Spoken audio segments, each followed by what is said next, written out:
The sound of footsteps was audible in the merchant square. People walked around buying food supplies and the occasional odd item. I was setting up my wares for the day, medicines for the sick, and potions to cure pain. I loved helping the people of Florence. Everyone needs healing. No one should be sick. I sold little charms, trinkets for luck, good health, and many other human needs. I also sold little toys for children, where I felt sorry for them. Especially the poor, the orphans, and the homeless, who wandered the streets cold, hungry, and sad. I kept prices low so that anyone could buy what they need. If the person could not pay, I would give them the item they needed, telling them to pay when they could. I sympathized with them. I knew how it felt to be in need, and it wasn't fun. My business practices, though, seemed to anger the doctors and other merchants. I was pulling customers away, they would say. All I would tell them was, I'm doing what I think is right, not what makes the most money. Please, leave me to my work. I knew it was dangerous to make enemies, but that was the way I thought. Though if they had known how I made my potions from the beginning, I would have met my demise before I could become a threat. You see, I practiced the art of magic, something that was forbidden. I never did anything to hurt people. I was always careful. No one needed to know my secrets, and I intended to take my secrets to the grave. But even the most careful person can make a mistake. One night, when I was making a new potion for a child who was coughing up a red liquid, I saw a strange glow from the corner of my eye. I looked up to find one of my books glowing on my workspace. The glowing book mystified me. None of my books had done something like this. I opened the book, which had opened to a particular page. It was a summoning spell. Something came over me that night, and I began the spell. I don't remember what I did, though even if I could, I would not tell you. I remember a flash of light and a strange, almost menacing laughter. Then darkness. I woke up the next morning on the ground, my head pounding. When I stood and saw what I did, I panicked. A pentacle was drawn on the ground. It looked like it was drawn in blood. In the middle was a circle with an X in the center. This was burned into the ground. I quickly covered the symbols with a rug that I had rolled up in the corner. The rug was big enough to cover the pentacle and the strange symbol. Feeling that I was successful, I packed up my wares and went to the merchant square. Everything was going to be alright. All day that day, I felt uneasy. I could hear the strange laughter in the background of the market. I saw a shadow just out of the edge of my vision multiple times. I became worried. Did I awaken a spirit that night? I did not know. I tried to act natural, but I think that people began to suspect. I know people began to suspect. They were not stupid. They knew.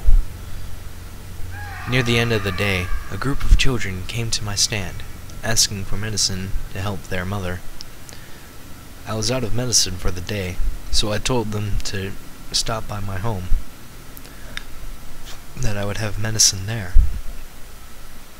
What could go wrong, I thought. I covered up the symbols, no one would know. At that point, the laughter started again, this time much louder. I waved it off, thinking nothing of it this time. Nothing will happen, nothing at all. That night, the children arrived. I told them to wait in my living quarters and went to get the potion.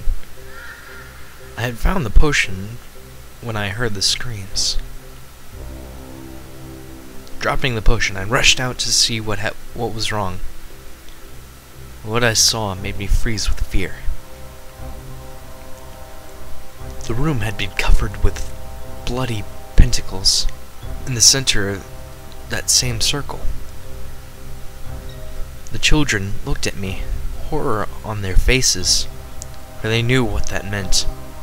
Before I could do anything, they started screaming again. I tried to hush them, but no matter what I did, they continued to scream.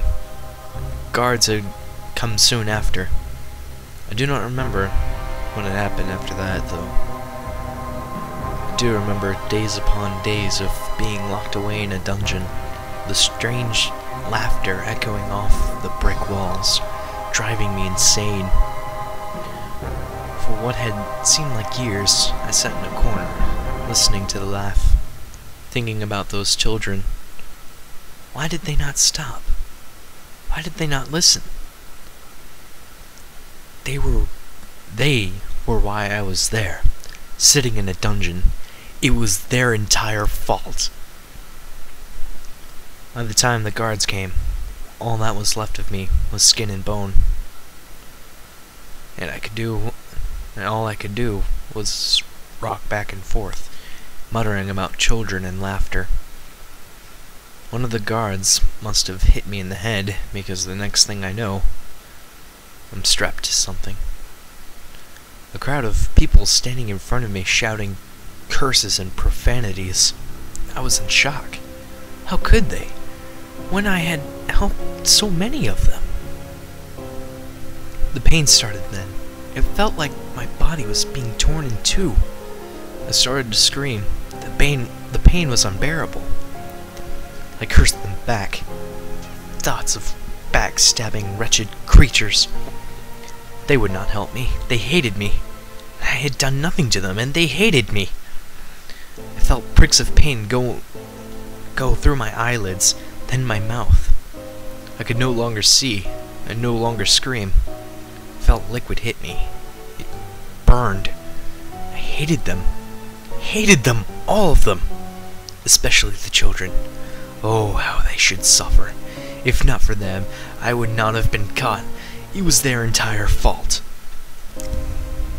I heard something in my mind. The laughter. Darkness suddenly filled the back of my mind. Behind my closed eyes, I saw tentacles of pure darkness. They wrapped themselves around my mind. The laughter became a voice. A horrible voice. Do you hate them so much? Yes. You wish to make them suffer? Yes. Then our deal is done.